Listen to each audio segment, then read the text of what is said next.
Are you being held hostage by your PowerPoint? Today, we're going to discuss PowerPoints and how, quite bluntly, we see them used completely wrong and firms being held handicapped by them. One of the stories we're going to talk about is we had somebody we're talking with and they put everything in graphics in their PowerPoint. Well, that's not the purpose of PowerPoint. PowerPoint is to be a support piece. It's for you to easily update. It's for you to take to presentations and use it as your guide, like your right hand man. You're sitting down here. I'm going to show you this.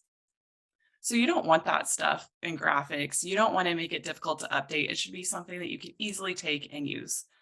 So, Cherie, I thought that maybe you could talk a little more about some of the problems that we see Yeah. when we get with prospects or clients and their previous PowerPoints. Yeah. So a few things, like Elise said, that the graphic one is really handicapping. And what we've seen is clients taking a slide and they actually have a graphic designer, someone they often have hired to develop that slide as an image. So that means that no one in marketing except that designer can modify that slide. And we've actually seen that escalate to a CEO being disappointed because a PowerPoint couldn't get updated in times the graphic designer was actually out on vacation.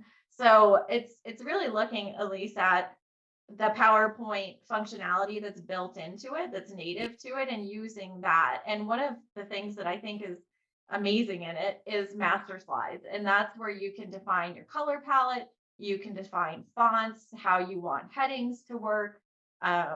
There's so many different things, bullets, there's very detailed settings that can be created to help you maintain your branding. And the other thing to think about in branding is just that it doesn't help raise capital. I mean, branding is important. Obviously, we're in marketing, but like if a bullet's off or a logo might be, down a little bit too far, I mean, it's not going to affect an advisor's ability or to understand or bring capital in the door.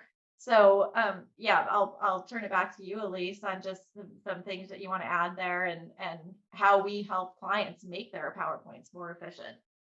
Yeah, I just really would emphasize, as you mentioned, the master slides and putting the work behind the scenes. Just as with everything, where you put the work behind the scenes, then on the front end, it's easier, it's smoother, just works better. But when you do that, it's easier to create the additional slides. You have everything you need. And I know a lot of people dislike PowerPoint, but if you're using it correctly, it's actually a great tool. And so we work on putting together your master behind the scenes. We call it being kind to your future self. We give that to you. So when you're in the thick of it and you're busy running around, you need to make a small update, you can do that and you can go on to your meeting or go to your presentation and present it. So we would love to sit down with you and look at your current PowerPoint and give you suggestions on how you can improve it and have a chance to talk with you.